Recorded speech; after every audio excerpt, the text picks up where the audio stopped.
Abra sua Bíblia no primeiro livro dos Reis, dando continuidade aí à nossa série sobre a vida de Elias. Primeiro livro dos Reis, capítulo 18. Domingo agora eu fui pregar numa igreja que o púlpito era pequenininho. Só o meu caderno já pegava o púlpito quase todo, fiquei todo enrolado lá. Meu notebook. Primeiro livro dos Reis, capítulo 18. Vamos ler o capítulo todo, mas não de uma vez. Vamos começar do 1 ao 16.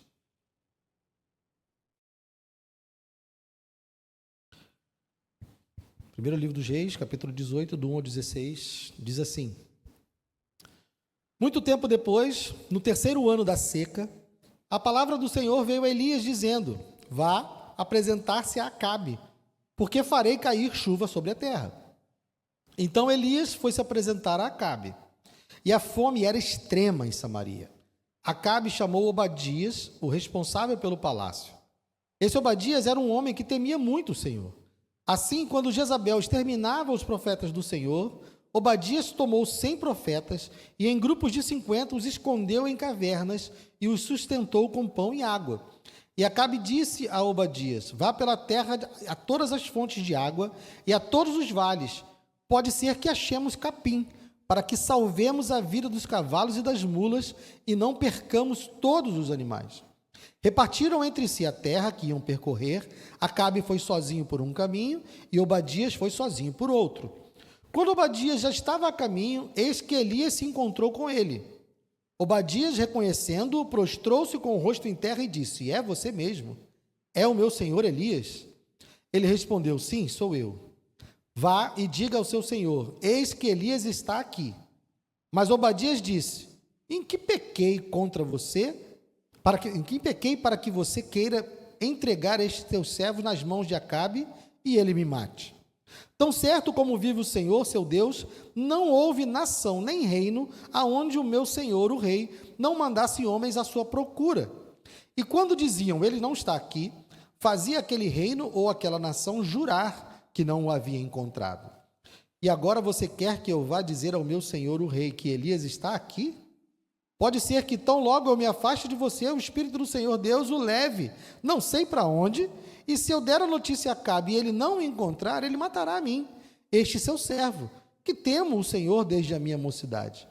Por acaso não contaram ao meu senhor o que fiz, quando Jezabel matava os profetas do Senhor? Como escondi 100 dos profetas do Senhor em cavernas, de 50 em 50, e os sustentei com pão e água? E agora você quer que eu vá e diga ao meu senhor que Elias está aqui?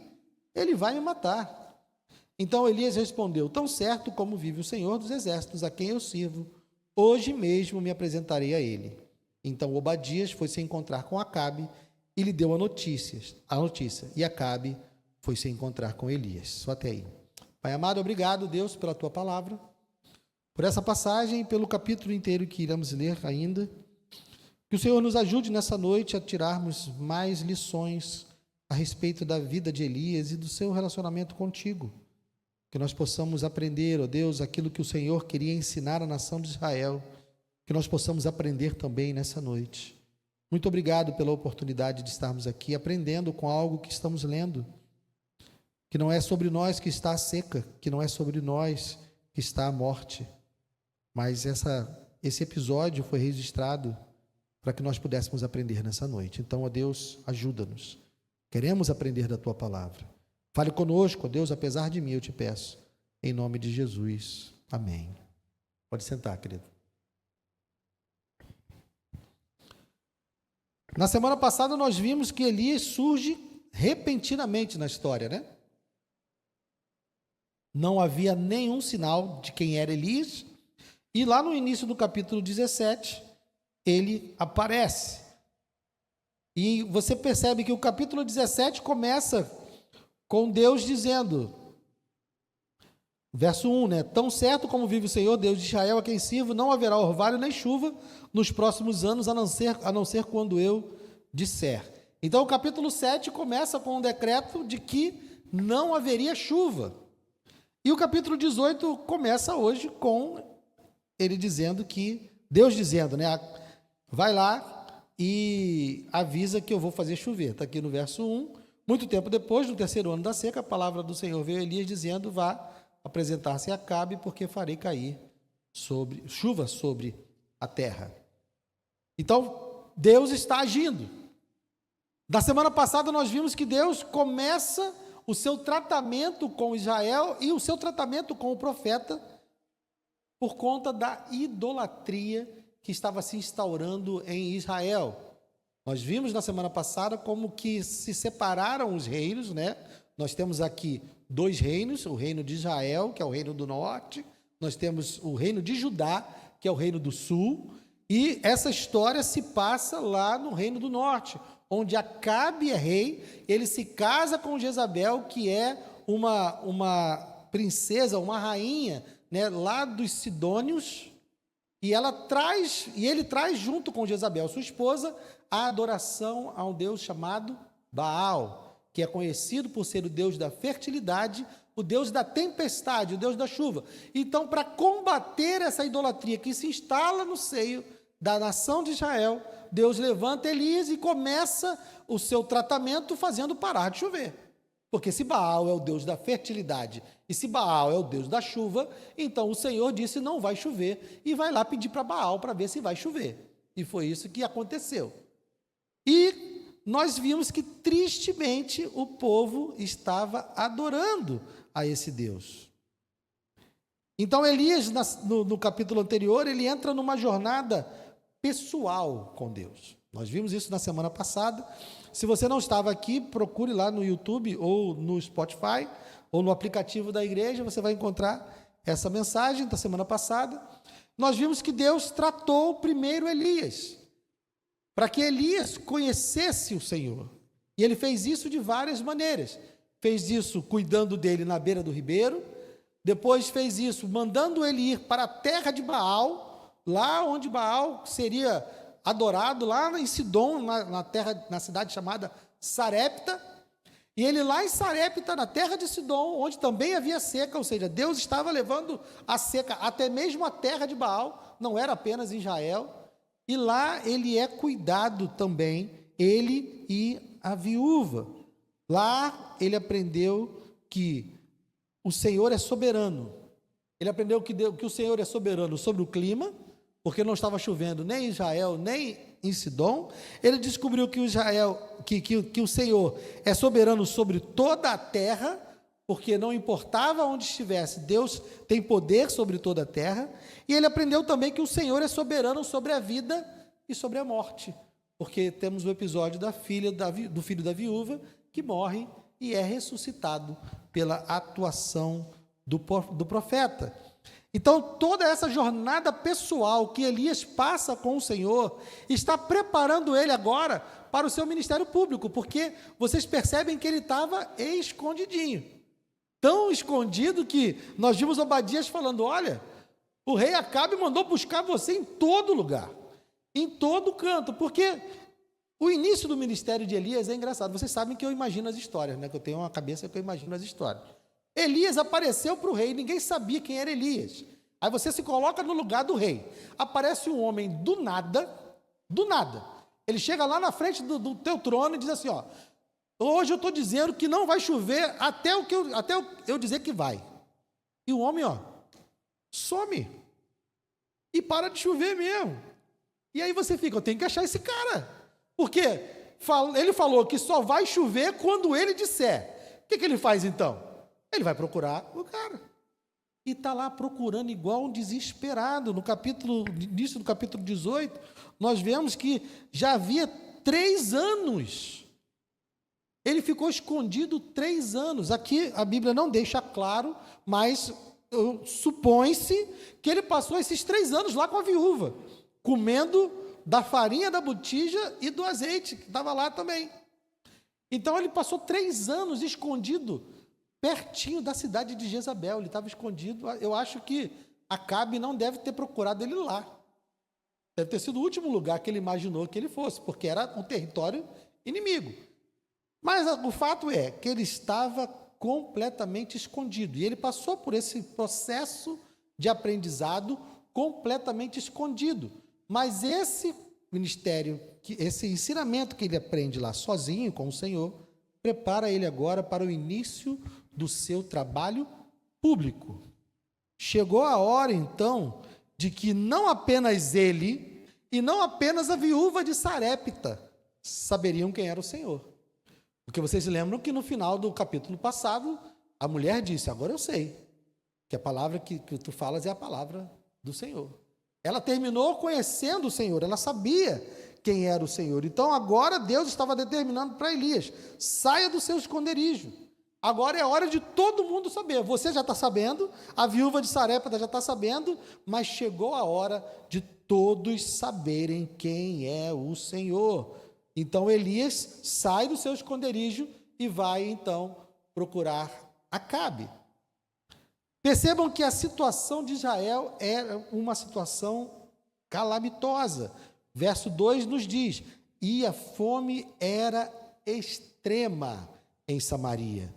3 anos sem chover, gente. Numa comunidade que é agrícola e pecuária, isso é tragédia. Você percebe aqui que o rei está ele mesmo, junto com o seu braço direito, saindo para procurar capim, para poder alimentar os animais. Nós não temos ideia, a Bíblia não relata, mas a gente não tem ideia da mortandade que pode ter acontecido, que provavelmente aconteceu. Então Deus determinou essa punição, terra arrasada. E o que a gente entende dessa situação que está registrada aqui? Primeiro, eles não aprenderam nada. Porque enquanto a seca estava instalada, o que Jezabel fez? Perseguiu os profetas do Senhor. O povo, o rei e o povo, mesmo passando por seca, mesmo vendo o decreto do Senhor de que não haveria chuva, eles não se arrependeram e não se voltaram para Deus. Pelo contrário, eles se voltaram contra os profetas do Senhor, eles se voltaram contra o Senhor. Então, a seca não quebrantou o coração do rei, não quebrantou o coração do povo, pelo contrário, fez com que eles se tornassem mais violentos contra o Senhor. Uma outra coisa que fica claro aqui é: Baal não resolveu nada. 3 anos e estava lá o altar a Baal, o poste ídolo, tudo lá, os sacerdotes de Baal e nada. Então nós vemos também que Baal não tem nenhum poder. Então nós temos aqui no relato do verso 3 ao verso 6, onde descreve, né, a misericórdia que Obadias teve contra os profetas, nós vemos então que Obadias é um dos poucos que ainda preserva a fé. Obadias temia o Senhor e por isso ele protegeu 100 profetas. Então a gente não sabe quantos profetas morreram, mas ele conseguiu proteger 100 profetas. Não há nenhum sinal de arrependimento do povo ou do rei. E, na verdade, vários profetas do Senhor foram mortos. Então, nós temos aqui o relato do encontro de Elias com Obadias, verso 7. Quando Obadias já estava a caminho, eis que Elias se encontrou com ele. Obadias, reconhecendo-o, prostrou-se com o rosto em terra e disse: é você mesmo? É meu senhor Elias? E ele respondeu: sim, sou eu. Vá e diga ao seu senhor: eis que Elias está aqui. Aí que eu acho engraçado também, gente. Eu fico imaginando a cara de Obadias falando isso para Elias. Em que pequei para que você queira entregar teu servo nas mãos de Acabe para ele que mate? Eu acho engraçado essa parte aqui, ó. Verso 11: e agora você quer que eu vá dizer ao meu senhor, o rei, que Elias está aqui? Pode ser que tão logo eu me afaste de você, o Espírito do Senhor Deus o leve não sei para onde. E se eu der a notícia a Acabe e ele não encontrar, ele matará a mim, este seu servo, que temo ao Senhor desde a mocidade. Ele ficou apavorado, da mesma forma que a viúva de Sarepta, quando estava com o profeta, ela tinha uma sensação de juízo, porque quando o filho dela morre, ela se volta para o profeta e diz: por que você veio aqui? Para lembrar, para trazer à memória os meus pecados? Obadias sabia que era temente ao Senhor, mas diante do profeta ele temia, porque sabia que era um pecador também. Então ele temia o fato do profeta estar ali e ele associava a presença do profeta com juízo. Só que Elias tranquiliza o seu coração e diz: não, não é por isso que eu estou aqui. Todo pecador deveria temer diante do Senhor. Todo pecador deveria se posicionar diante do Senhor sabendo que é passível de juízo. Obadias fez isso, mas recebeu uma notícia tranquilizadora do profeta. E ele respondeu no verso 15, olha, tão certo como vive o Senhor dos Exércitos a quem eu sirvo, hoje mesmo me apresentarei a ele. Então você pode ir lá dar a notícia. Fique tranquilo que eu não estou aqui para ser o seu julgador, eu não estou aqui para trazer juízo sobre você. Existe juízo sobre a terra de Israel, existe juízo sobre o rei Acabe, mas não há juízo sobre você. Eu tenho que tratar com o rei Acabe e eu vou fazer isso.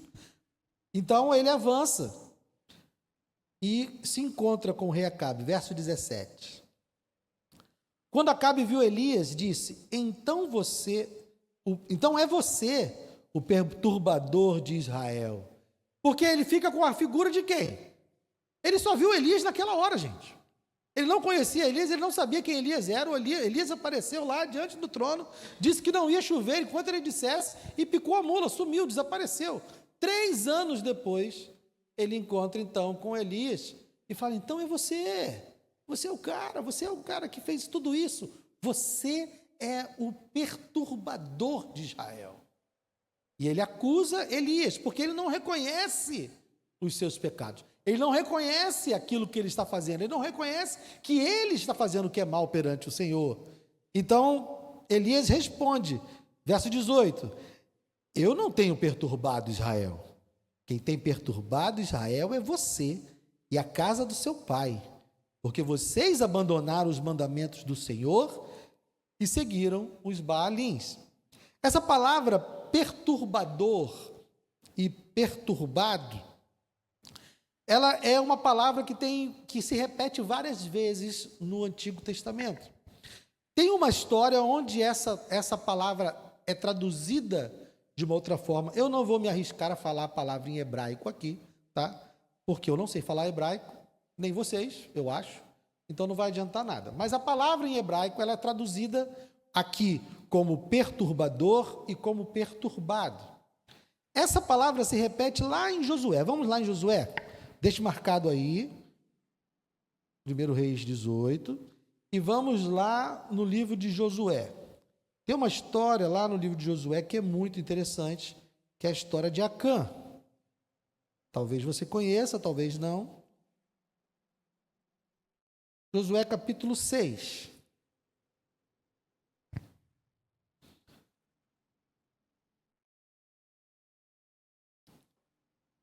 Antes do povo conquistar a primeira cidade, que é Jericó, Deus dá instruções a eles. E uma das instruções que Deus dá a eles está aqui no capítulo 6, verso 18. Olha só. Quanto a vocês, cuidem para não ficar com nenhuma das coisas condenadas, para não acontecer que, depois de as terem condenado, vocês as tomem para si. Nesse caso, tornariam maldito o arraial de Israel e trariam confusão a ele. Essa palavra aqui, confusão, é a mesma palavra lá de perturbação, de perturbado. Então Deus está dizendo que se eles pegassem alguma coisa daquilo que era condenado, eles trariam perturbação para Israel. Mas nós sabemos que Acã faz isso. Eles vão lá, vencem a guerra de Jericó e Acã pega uma capa e esconde essa capa e enterra essa capa lá dentro da sua tenda. E o que acontece? Vamos lá no capítulo 7, verso 25. Acontece que eles vão perder outras batalhas por causa disso. e eles vão fazer uma investigação do que aconteceu. E aqui no verso 25, quando Acã é desmascarado, né, nós temos a fala de Josué para Acã, verso 25. Josué disse a Acã: por que você trouxe esta calamidade? Trouxe esta calamidade é aquela palavrinha também. Por que você perturbou? Por que você trouxe essa perturbação sobre nós? O Senhor hoje trará calamidade, ou trará também perturbação sobre você. E todo o Israel o apedrejou, e depois de apedrejá-los, ainda os queimou. Então percebam que aqui, essa acusação, pode voltar lá para o capítulo 18, essa acusação aqui que tanto Elias quanto Acabe trocam, porque Acabe começa acusando Elias de ser o perturbador. É como se Elias fosse o Acã, aquele que causou o problema. E Elias diz: não, eu não sou o perturbador. Você e sua casa são os perturbadores. Vocês é que estão trazendo calamidade, não eu. Então, o que vai ser necessário? Da mesma forma que lá em Josué o perturbador foi revelado e esse perturbador foi punido, agora é necessário que fique claro quem é o perturbador. Então, Elias faz uma proposta, verso 19. Agora, ordene que todo Israel venha se encontrar comigo no Monte Carmelo. Convoque também os 450 profetas de Baal e os 400 profetas da deusa Aserá, que são sustentados por Jezabel. Então, meus irmãos, a partir do verso 20, vem a passagem mais espetacular da Bíblia para mim. Eu acho que ela fica tete a tete com a abertura do Mar Vermelho. Eu não sei qual que eu queria ter visto. Eu queria ter visto todas, né? Mas se tivesse que escolher uma, eu não sei se eu ia escolher o Mar Vermelho aberto ou se eu ia escolher essa cena aqui, porque essa cena é fenomenal. Eu não sei, eu não assisto novela da Record, gente, mas já teve isso na novela da Record? Ficou legal? Foi bem feito? Ficou não? Ficou legal? Eu ainda vou procurar para ver, porque isso aqui é espetacular, gente. Eu prefiro guardar na minha mente, que eu tenho medo de ver e não ser legal, não ser como eu imaginei, porque na minha mente isso aqui é maravilhoso, gente. Olha só, verso 20. Então Acabe enviou mensageiros a todos os filhos de Israel e ajuntou os profetas no Monte Carmelo. Depois Elias se aproximou de todo o povo e disse: até quando vocês ficarão pulando de um lado para o outro? Se o Senhor é Deus, sigam-no. Se é Baal, sigam-no. Porém, o povo não disse uma só palavra. O povo queria continuar em cima do muro, gente. O povo falou: pelo bem ou pelo mal, para garantir, vamos ficar com os dois. Vai que é Baal, vai que é Deus. Eles não estavam querendo se posicionar. Então Elias disse ao povo: eu sou o único que restou dos profetas do Senhor, e os profetas de Baal são 450 homens. Tragam agora 2 novilhos. Eles que escolham para si um dos novilhos e, cortando-o em pedaços, o ponham sobre a lenha, porém não ponham fogo. Eu prepararei o outro novilho e o porei sobre a lenha, mas não porei fogo. Então eles invocarão o nome do seu Deus e eu invocarei o nome do Senhor. E há de ser que o Deus que responder com fogo, esse é Deus. Então todo o povo respondeu: uma boa proposta. O povo indeciso aí querendo um sinal, né? Não mudou nada. Os fariseus queriam um sinal e esse povo aqui também queria um sinal. Elias disse aos profetas de Baal: escolham os novilhos e preparem primeiro, porque vocês são muitos. Depois invoquem o nome do Deus de vocês, mas não ponham fogo na lenha. Pegaram o novilho que lhes foi trazido, prepararam-no e invocaram o nome de Baal, desde a manhã até o meio-dia, dizendo-nos: ó Baal, responde-nos. Porém não se ouviu nenhuma voz, e não houve quem respondesse, e ficaram pulando ao redor do altar que tinham feito. Ao meio-dia, isso aqui é maravilhoso, ao meio-dia Elias começou a zombar deles, dizendo: gritem mais alto, porque ele é Deus.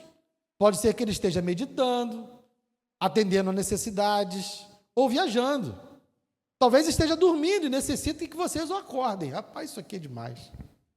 Fico imaginando a raiva dos profetas, já estavam lá desde de manhã, e falando, Baal, responde, aí Elias começa, vê se ele não está dormindo, fala mais alto. 28, e eles clamavam em altas vozes, e se cortavam com facas e com lanças, segundo o seu costume, até ficarem cobertos de sangue. Olha o desespero. Passado o meio-dia, eles profetizaram até a hora do sacrifício da tarde. Porém, não houve voz, nem resposta, nem atenção alguma. Então Elias disse ao povo, aproximem-se de mim, agora é minha vez. E todo o povo se aproximou dele. Elias restaurou o altar do Senhor, que estava em ruínas, pegou 12 pedras, segundo o número das tribos dos filhos de Jacó, a quem tinha vindo a palavra do Senhor, dizendo, o seu nome será Israel. Com aquelas pedras edificou o altar em nome do Senhor. Ao redor dele fez uma vala capaz de conter 2 medidas de sementes. E então armou a lenha, cortou o novilho em pedaços e os pôs sobre a lenha. Então disse, encham 4 cântaros com água e derrame sobre o holocausto. Isso é deboche demais, gente. E sobre a lenha. Disse ainda, façam isso outra vez. E eles o fizeram. Disse mais, façam isso a 3ª vez. E eles o fizeram pela 3ª vez. A água escorria do altar, enchia também a vala aberta. Quando chegou a hora do sacrifício da tarde, o profeta Elias se aproximou do altar e disse, ó Senhor, Deus de Abraão, de Isaque e de Israel, que hoje se fique sabendo que tu és Deus em Israel e que eu sou o teu servo e que segundo a tua palavra fiz todas essas coisas. Responde-me, Senhor, responde-me, para que esse povo saiba que tu, Senhor, és Deus e que fizeste o coração deles voltar para ti. Então caiu o fogo do Senhor e consumiu o holocausto, a lenha, as pedras, a terra, e ainda lambeu a água que estava na vala. Quando o povo viu isso, todos se prostraram com o rosto em terra e disseram, o Senhor é Deus, só o Senhor é Deus. Então Elias disse, prenda os profetas de Baal, que nenhum deles escape. E eles os prenderam, e Elias os fez descer até o ribeiro de Quizon, e ali os matou.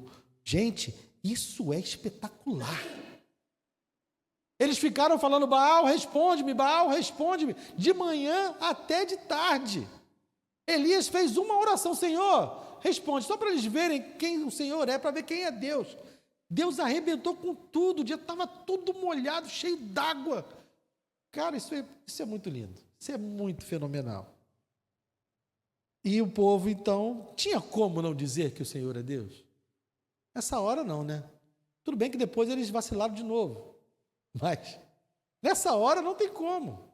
Eu fico imaginando os profetas de Baal, eles não devem nem ter resistido, já estavam cheios de sangue, todo cortado, cansado o dia inteiro. Quando virasse, eu vou descer para matar, tá bom, me mata, cara. Tem que Baal, caramba, eles já desceram, já conformado com a morte, porque foi humilhante, foi um troço destruidor. E o que é interessante aqui, Deus demonstra que não existe outro Deus. Porque pensa no seguinte, se existisse um outro Deus que fosse um Deus mais fraco, poderia ter havido, sei lá, uma faísca, né? Enquanto os profetas de Baal estavam lá tentando tacar fogo, de repente saía uma faísca, um foguinho, alguma coisa, ou uma tempestade começasse a se formar e um raio caísse ali. Não acontece nada. Não se ouve nenhuma voz. O que Deus está nos mostrando aqui, mostrou para eles e mostra para nós, é que não existe essa coisa de outro Deus. Salmo que nós lemos lá no começo, vamos lá, Salmo 135. O Salmo que nós lemos no começo, avança um pouquinho aí. Ele diz isso. Eu vou ler na nossa tradução e vou ler numa outra tradução que para mim expressa melhor o que ele está querendo dizer. Verso 15. Eu vou abrir aqui no meu celular uma outra tradução. A tradução antiga, nossa, Ara, né? Vamos fazer uma leitura aqui. Salmo 135, verso 15. Olha o que ele diz. Os ídolos das nações são prata e ouro, obra de mãos humanas. Agora eu vou ler aqui na Ara. Os ídolos das nações... Ah, não, estou aqui olhando a tradução igual. Desculpa. Vamos lá na Ara.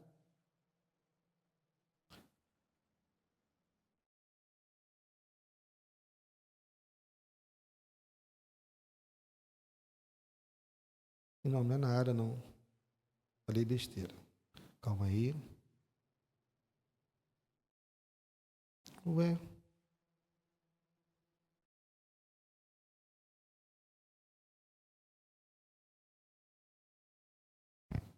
Rapaz, eu não guardei qual foi a tradução, mas vamos ficar com essa. Não, não é NVI, já tentei a NVI também aqui. Vamos, não sei, vamos ver na King James. Não, todos eles, está falando dos ídolos. Eu vi uma tradução que fala que os deuses das nações não passam de ídolos. Porque as nações tratam os seus ídolos como sendo Deus. O que Deus está nos mostrando aqui é que, embora essas nações acreditem que eles têm deuses, o que eles têm, na verdade, são ídolos. Não existem outros deuses. Não é que o nosso Deus é um Deus maior do que os outros deuses que existem por aí. O que Deus está nos mostrando, estava mostrando para Israel, está mostrando para nós hoje, é que não existem outros deuses. Isso tudo que as outras nações fazem são ídolos feitos pelas suas mãos. São expressões daquilo que o ser humano quer, daquilo que o ser humano deseja, mas não passam de obras de mãos humanas. Verso 16 do Salmo, né? Tem boca e não fala, tem olhos e não veem, tem ouvidos e não ouvem, pois não há alento de vida em sua boca. Ou seja, as nações que adoram outros deuses, eles estão adorando algo que foi feito pelas suas próprias mãos. Baal não existe. É isso que Deus está demonstrando aqui, porque não foi uma competição entre um Deus forte e um Deus fraco. Foi uma competição entre um Deus que é e algo que não é. Por isso que não se ouve voz, porque ele é um ídolo, e o ídolo é mudo. Não tem alento de vida na sua boca. Baal é um ídolo. E Deus está demonstrando aqui que ele não é um Deus mais forte, ele é o único Deus. Ele é a única autoridade, ele é o único Senhor e não há nada fora dali. Não existe uma guerra cósmica, não existe uma luta entre vários deuses para ver quem é o mais forte. Isso não existe. Isso é invenção da cabeça de homens que criam ídolos. Mas esses ídolos são apenas estátuas, que são feitas pelos homens e que não têm nada. Deus, o Senhor, é o único Deus. Ele é o autor de tudo. Ele é o responsável por tudo. É Ele quem traz juízo, é Ele quem traz perdão, é Ele que traz a vida, é Ele que traz a morte, é Ele que traz a prosperidade e é Ele que traz a pobreza. É Ele faz tudo. Ele é o Senhor e Ele é o único a quem devemos adorar. Ele é o único a quem devemos temer. Não há outro e não há ninguém. Ele não tem adversários, ele não tem inimigos. E ele traz, então, a chuva de volta. O final do capítulo 18 é justamente Elias orando. Verso 41, então Elias disse a Acabe, suba e vá comer e beber, porque já se ouve o barulho de chuva abundante. Acabe subiu para comer e beber, mas Elias subiu até o alto do Carmelo. Ali, encurvado para a terra, pôs o rosto entre os joelhos e disse ao seu servo, vá e olhe para o lado do mar. Ele foi e olhou e disse, não vi nada. Então Elias disse, volte, e assim por 7 vezes.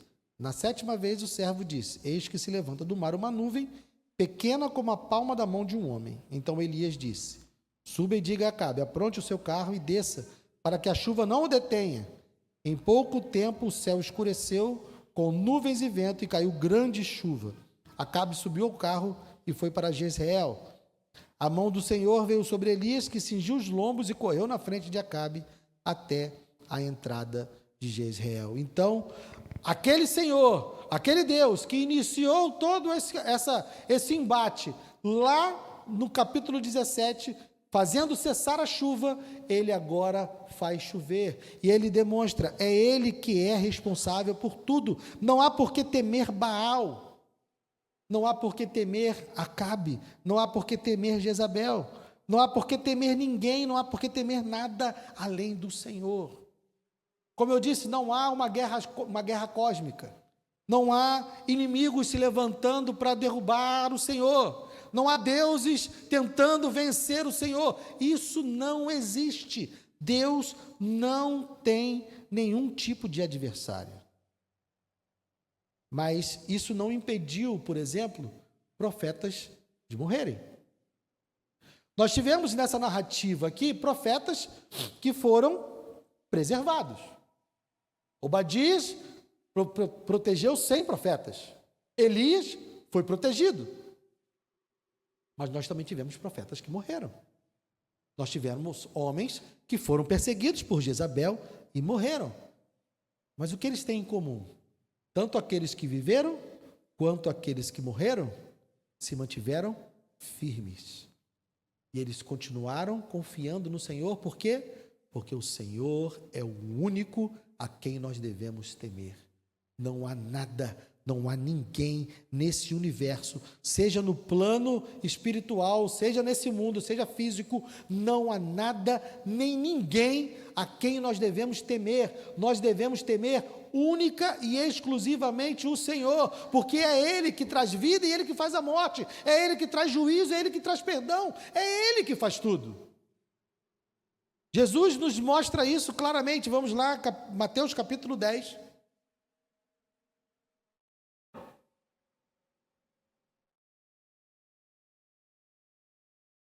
Mateus capítulo 10.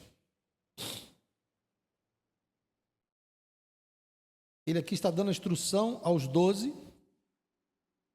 Ele manda os 12 pregarem, ele envia eles para poderem anunciar, mas ele também faz várias advertências. A partir do verso 16, Mateus 10, a partir do verso 16.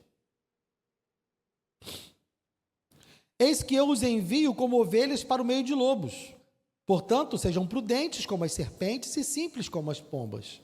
Tenham cuidado com os homens, porque eles os entregarão aos tribunais e os açoitarão nas sinagogas. Por minha causa, vocês serão levados à presença de governadores e de reis, para lhes servir de testemunho a eles e aos gentios. E quando entregarem vocês, não se preocupem quanto a como ou o que irão falar, porque naquela hora lhes será concedido o que vocês dirão. Afinal, não são vocês que estão falando, mas o Espírito do Pai de vocês é quem fala por meio de vocês. Um irmão entregará à morte outro irmão, e o pai entregará o filho. Haverá filhos que se levantarão contra os seus pais e os matarão. Todos odiarão vocês por causa do meu nome. Aquele, porém, que ficar firme até o fim, esse será salvo. Quando, porém, perseguirem vocês numa cidade, fujam para outra, porque em verdade lhes digo que não terão percorrido as cidades de Israel até que venha o Filho do Homem. O discípulo não está acima do seu mestre, nem o servo está acima do seu senhor. Basta ao discípulo ser como o seu mestre e ao servo ser como o seu senhor. Se chamaram o dono da casa de Beelzebu, quanto mais os membros da sua casa. Portanto, não tenham medo deles. Deles quem? Dessa galera toda aí que vai matar, dessa galera toda que vai perseguir, dessa galera toda que vai entregar. É disso que ele está falando. Não tenham medo deles, pois não há nada encoberto que não venha a ser revelado, nem oculto que não venha a ser conhecido. O que eu lhes digo às escuras, repitam à plena luz. E o que é dito para vocês ao pé do ouvido, proclamem dos telhados. Não temam os que matam o corpo, mas não podem matar a alma. Pelo contrário, temam aquele que pode fazer perecer no inferno, tanto a alma como o corpo. Então, meus irmãos, nós devemos temer o Senhor. É isso que ele está dizendo para a nação de Israel, é isso que Jesus está dizendo para os seus discípulos, e é isso que nós precisamos aprender nessa noite. Não existe nada nem ninguém nesse universo a quem nós devamos temer. nós devemos temer somente o Senhor, porque Ele é a causa última de todas as coisas. Não existe nada nesse mundo que não esteja debaixo do poder de Deus. Não existe nada nesse universo que não esteja debaixo do controle de Deus. Nada, nem ninguém. Foi o Senhor que fez cessar a chuva, foi o Senhor que fez chover. Foi o Senhor que trouxe a morte lá em Sarepta para o filho da viúva, foi o Senhor que trouxe a vida e ressuscitou ele. Foi Ele que julgou a nação de Israel e é Ele que está trazendo alívio sobre a nação de Israel. E é Ele que vai julgar todos os pecadores. Mas também foi Ele que trouxe um meio dos pecadores serem salvos. Ele é o juiz e Ele é o salvador. Ele é tudo. Ele é tudo. E não há nada que se compare a Ele. O Senhor é único. Ele não tem adversários, Ele não tem oponentes, Ele só tem súditos. Todos os seres do universo estão debaixo da autoridade de Deus. Satanás está debaixo da autoridade de Deus. Nós não devemos temer o diabo, nós devemos temer a Deus. Nós devemos temer o Senhor, Ele é rei soberano. Ele é soberano lá em Sarepta, na terra de Sidom, onde Baal era o cara. Ele é o Senhor em Israel, onde ele humilhou Baal. Ele é Senhor no Brasil. Ele é Senhor no céu. Sabe onde Ele é Senhor também? No inferno. O diabo não é o rei do inferno. Deus é o Senhor do inferno. Deus é dono de tudo. Ele é o único Senhor. E foi isso que mostrou para a nação de Israel, e é isso que nós devemos sair daqui sabendo. Não tema nada nem ninguém. E se alguém ameaçar tirar sua vida por causa do Senhor, saiba que Ele só está levando você para mais perto de Deus. O que nós não podemos fazer é negar o Senhor. Nós não podemos nos voltar contra Ele, porque o que a nação de Israel fez lá foi isso. Se voltou contra o Senhor. O que Jesus está dizendo aqui para os seus discípulos é: não se volte contra o Senhor, confie nele, não temam os outros, temam a Deus. E para terminar, vamos ler aqui Mateus 10, verso 32. Portanto, todo aquele que me confessar diante dos outros, também eu o confessarei diante de meu Pai que está nos céus. Mas aquele que me negar diante das pessoas, também eu o negarei diante de meu Pai que está nos céus. Se para fugirmos de sofrimento, para fugirmos de dores, para fugirmos de perseguições, nós negarmos o Senhor, Ele está dizendo que também nos negará. Nós precisamos confiar que Ele é soberano e que mesmo que tire a nossa vida, como os profetas lá, que foram mortos por Jezabel, eles não tiveram medo da morte, eles tiveram medo do Senhor. Eles temeram o Senhor. Então nós devemos temer somente o Senhor, porque Ele é o único Deus, não há outro Deus, não há adversários, não há poderes nesse universo que se comparem a Deus. Ele só tem súditos. E todo aquele que você acha que é poderoso nesse mundo é apenas um súdito. E está fadado a fazer única e exclusivamente a vontade de Deus. Foi isso que Satanás fez quando entrou em Judas. Ele fez a vontade de Deus. Sempre, o que acontece sempre é a vontade de Deus. Amém? Vamos ficar de pé.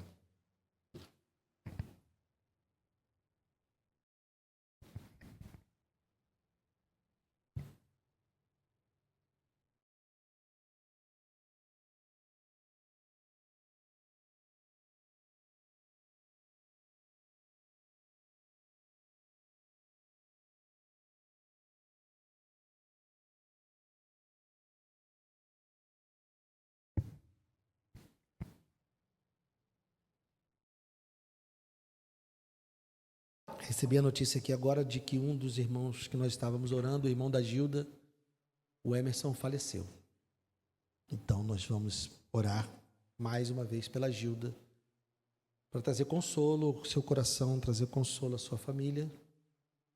Pai amado, obrigado, Deus, porque nós aprendemos aqui que o Senhor é o dono da vida e da morte. O Senhor é aquele que tem autoridade sobre todas as coisas. E a tua vontade se fez sobre a vida do Emerson. E nós confiamos que a tua vontade é boa, perfeita e agradável. E que a morte, para nós, não é algo definitivo. Se o Emerson está contigo, a morte é só uma passagem. E ela não pode retê-lo, porque também não reteve o seu filho. E o seu filho foi o primeiro de toda a ressurreição. E nós cremos que no dia que o seu filho vier em glória, todos nós que estamos nele seremos também ressuscitados. Essa é a nossa esperança, porque o Senhor é o dono da vida e da morte. O Senhor é o soberano das nações. Obrigado, Deus. Obrigado por nos revelar isso, por nos deixar claro que o Senhor é o único Deus, que o Senhor é o único Rei, que o Senhor é o único soberano e é o único que nós devemos temer.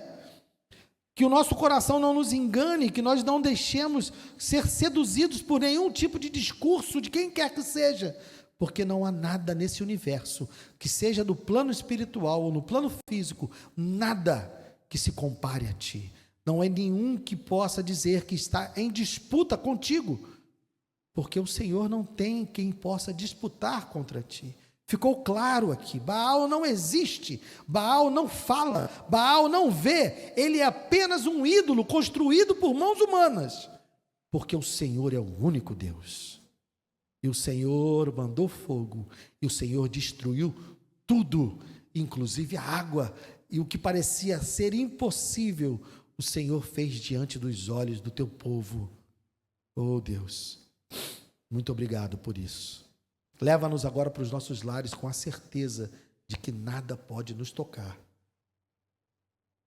de que nada acontece conosco, que nada acontece conosco, que não seja da tua vontade. E se é da tua vontade é porque é bom, porque a tua palavra nos promete que todas as coisas cooperam para o bem daqueles que amam a Deus.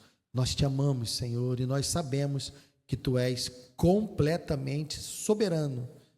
Então, vamos encarar as coisas dessa vida com outros olhos a partir de hoje, sabendo que não há nada fora do teu controle e que o Senhor está sempre no domínio da nossa vida.